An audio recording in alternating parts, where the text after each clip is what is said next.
بسم اللہ الرحمن الرحیم۔ کوٹس اباؤٹ اعتبار۔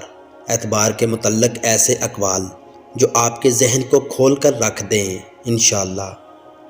جب کسی سے اعتبار ہی اٹھ جائے تو پھر اگلا بندہ قسم کھائے یا زہر کوئی فرق نہیں پڑتا۔ تم مجھے موقع تو دو اعتبار بنانے کا، تھک جاؤ گے چلتے چلتے میری وفا کے ساتھ۔ وقت، اعتبار اور عزت ایسے پرندے ہیں جو اڑ جائیں تو واپس نہیں آتے۔ زندگی میں ہر موقع کا فائدہ اٹھاؤ مگر کسی کے بھروسے اور اعتبار کا فائدہ نہ اٹھاؤ۔ کسی کو معاف کر کے اچھے ضرور بنو مگر اس پر دوبارہ اعتبار کر کے بیوقوف مت بنو۔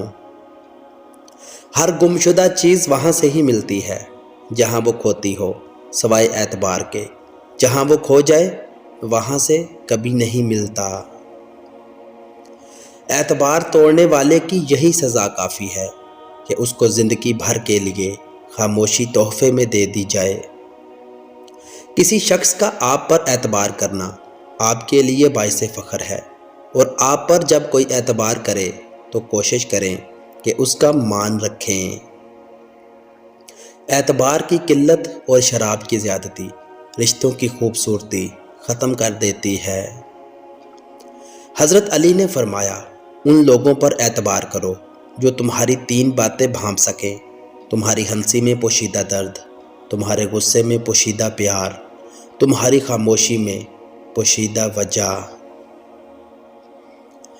جھوٹ کے درختوں پر اعتبار کی چڑیا لوٹ کے کبھی نہیں آتی۔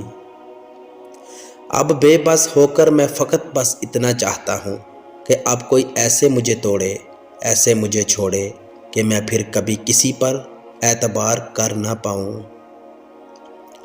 نہیں تھا اعتبار اس کو میری مخلصی پہ، کھو دیا اس نے مجھے آزماتے آزماتے۔